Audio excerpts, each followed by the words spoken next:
বিসমিল্লাহির রহমানির রহিম। শহীদ প্রেসিডেন্ট জিয়াউর রহমানের রক্তস্নাত সংগঠন বাংলাদেশ জাতীয়তাবাদী দল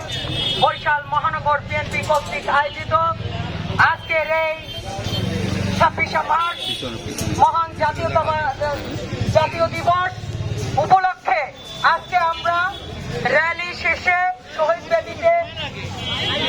ফুল দেওয়ার পর এখানে